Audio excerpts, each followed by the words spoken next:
Good morning সবাইকে। এখন বাজে 8:45। আমি উঠেছি 7টার সময়। উঠে সোনাকে দুধ খাই। আজকে আর ঘুমাইনি, কারণ হাফ কাঁচা হয়েছিল, এখনও ট্রলি ব্যাগে যা যা ছিল সব কাচতে বাকি আছে। ওই জন্য কেচে তারপর আমি ভিডিওটা স্টার্ট করলাম। আর অনেক কেচেছি, আমার রোজ কাচা, আমার একদিনও বন্ধ যায় না। কেচে এখনও সোনার পাপা ঘুমোচ্ছে, কখন অফিস যাবে আমি জানি না।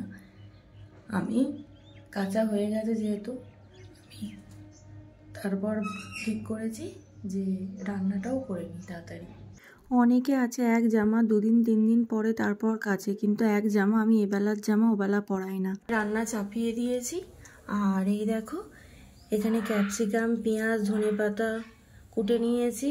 এখানে আদা রসুন পেস্ট করে নিয়েছি। চিংড়ি মাছ ধুয়ে হলুদ নুন মাখিয়ে নিয়েছি। আর এখানে গাজর, ফুলকপি, আলু আর হচ্ছে মটরশুঁটি নিয়ে নিয়েছি।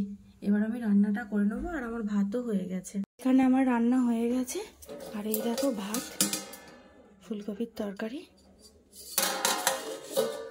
স্কুল থেকে ফোন করেছে সোনাকে ভর্তি করার জন্য। এবার কি বলতো, ওর ড্রেসের মাপ ফাপ নেবে, তারপরে 2 তারিখ থেকে স্কুল। ওই জন্য আমি তাড়াহুড়ো করে রান্না করে রূপালীকে ডাকলাম। রূপালী এসে পরিষ্কার করে দিল। এবার আমি স্কুলে যাব, তার জন্য রেডি হচ্ছি। ভিডিওটা দেখতে থাকো। তারপর দেখো রেডি হয়ে বেরিয়ে পড়েছি। আজকে মেন রাস্তা দিয়ে যাইনি, একটা ভেতর দিয়ে রাস্তা আছে, সেই রাস্তা দিয়ে যাচ্ছি। আর এই দেখো আমরা স্কুলে চলে এসেছি সোনাকে ভর্তি করতে।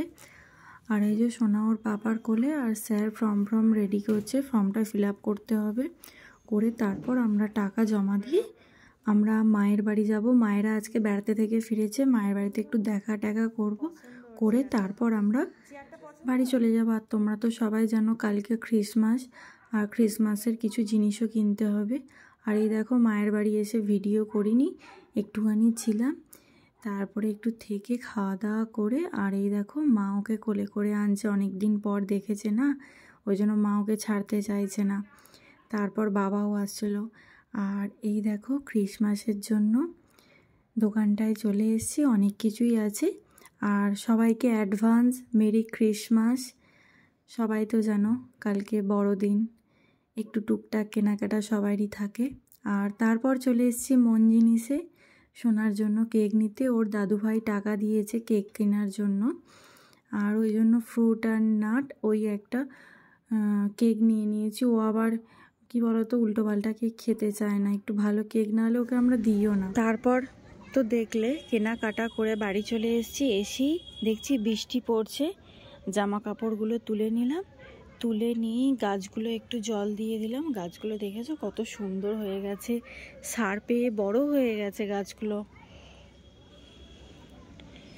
তারপর জল দিয়ে বাবা এয়ারপোর্ট থেকে আবার কালকে গাঁদা চারা এনেছিল, তার চন্দ্রমল্লিকা এনেছিল, সব এই দেখো আজকে বসালাম। গাঁদা চারাগুলোকেও বসিয়ে দিয়েছি, বড় হোক তারপর আলাদা আলাদা বসাবো। আর এখানে অনেক এনেছিল, আমি বেশি বসাইনি, এই কটাই বসিয়েছি, চন্দ্রমল্লিকা আর গাঁদা। আর আমাদের মাটি তোলার খুব সমস্যা, বাবা জমি থেকে সার দেওয়া মাটি এনে দেয় ব্যাগে করে, আর আমি আর রূপালী তুলি। দেখো বেলা অনেকটাই বেড়ে গেছে। অন্য সময় 4:45-5টায় সন্ধে হয়ে যায়, এখনও 5:30 বাজে, সন্ধে হয়নি সেইভাবে। আর ক্রিসমাসের জন্য কি কি কিনেছি তোমরা দেখতে থাকো। আর এই দেখো একটা গাছ কিনে নিয়েছি। আমার ছিল ছোট ছিল, কিন্তু এবারে সোনার পাপা একটা বড় কিনে দিয়েছে। তারপরে এই সাজানোর জন্য এই লম্বা চেনটা কিনে দিয়েছে, সোনার হেয়ার ব্যান্ডটা কিনে দিয়েছে। তারপর এটাও একটা সাজানোর জিনিস, ওটাও কিনে দিয়েছে। আরও অনেক নিতে বলছিল, কিন্তু প্রচুর দাম বলছে জানো। এই 3টে জিনিস নিয়ে 400 টাকা। ওই জন্য আমি বললাম আর নিতে হবে না। তারপর এই দেখো সোনার জন্য কেক নিয়ে নিয়েছি। এটা ওর দাদুভাই তো টাকা দিয়েছে, তোমাদেরকে বললাম। আর এই মন জিনিস থেকে সোনাকে এই টুপিটা দিয়েছে, আর কেকের সাথে এই কোকা কোলাটা ফ্রি ছিল। তারপর দেখো রাত্রিবেলা সোনার পাপা বিরিয়ানি এনেছে, আর আমি আর সোনা খেতে বসে পড়েছি। আর সোনা তো এসব খাবার পেলে একদম খুব খুশি। তারপর দেখো কালকের জন্য একটু সাজিয়ে নিয়েছি। তোমরা সবাই জানিও কেমন হয়েছে। আমি তো ভালো অত সাজাতে পারি না, তাও টুকটাক সাজিয়েছি। আর ভিডিওটা এই পর্যন্তই, আজকের মতো গুড নাইট, টাটা।